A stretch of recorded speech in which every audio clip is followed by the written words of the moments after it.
Paul Morphy, 1837-1884, est un enfant prodige. Personne ne lui a appris les règles.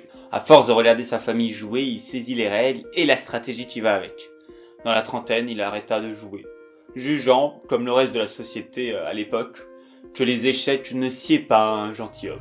On va aussi parler d'Harry Nelson Pillsbury. Lui, il savait faire plusieurs choses à la fois. Notamment, il était exceptionnel lors des parties à l'aveugle.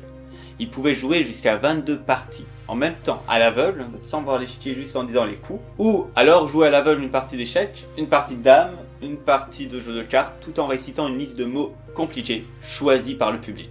Le tout en même temps, donc il y a un mat qui lui rend hommage. Et la différence entre le mat de Morphy et le mat de Pillsbury, eh bien on va le voir, mais dans un cas c'est la tour qui donne l'échelle mortelle, et dans l'autre cas c'est le fou. On va aussi voir le mat de Maillet et le mat d'Andersen.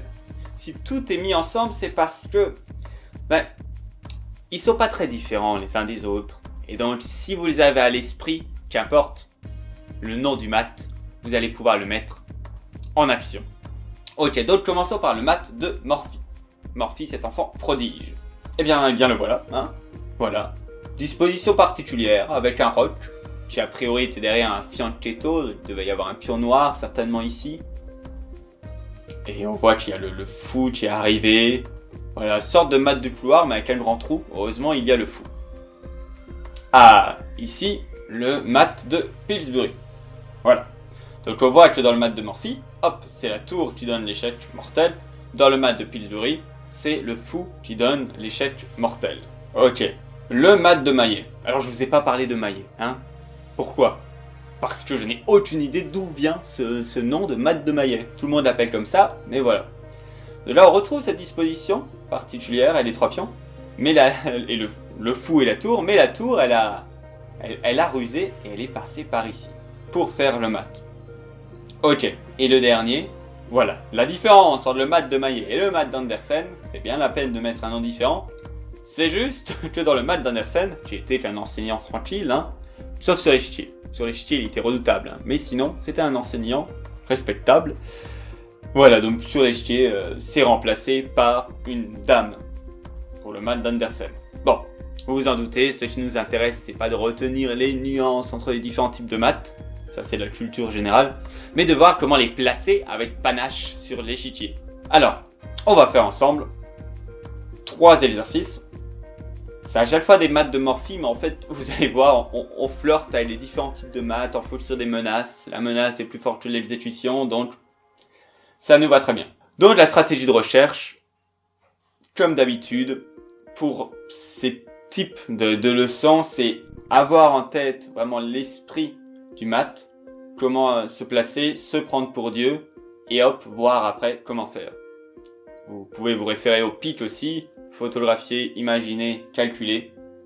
C'est ça. Ici. Donc, qu'est-ce qu'on peut faire ? Bon, on repère ça. Ça nous intéresse grandement. Ok, au sort de la tour peut venir en renfort aussi. Donc, si vous avez en tête le mat de Morphy, pof, pof, pof, c'est trouvé. Ensuite, ici. Ah, on reconnaît cette histoire du fou. Ça, c'est pas mal. Tac. Ça, c'est plutôt intéressant. La tour qui pourrait descendre. Alors, pas tout de suite. C'est... Ok. Donc, comment est-ce qu'on peut s'en sortir ? Ah oui. Donc, ça c'est intéressant. On a le fou, on a la dame. Voilà, ce qui nous embête. Ce fou nous embête. Si le fou était pas là, on pourrait descendre et faire mat. Ok ? Mais pour enlever ce fou, c'est compliqué. Parce qu'ici, c'est long, quoi. C'est long, alors ça crée des menaces, ça marche pas. Ici, c'est la dame qui dérange, on doit gagner du temps. L'idéal serait d'enlever ce fou en faisant un échec pour pouvoir descendre la tour. Eh bien, c'est ce qui va se passer. Avec dame H8, échec. On sacrifie la dame. La tour reprend. Échec. Et on peut descendre. Balèze, hein. Et dernier exemple qu'on voit ensemble. Ici, c'est au noir de jouer. Ça sent pas très bon pour les noirs. Hein. Comme ça sent pas très bon. Mais ils ont cette possibilité, on repère, donc on a fou, la tour, et la deuxième tour, il faudra pas l'oublier celle-là.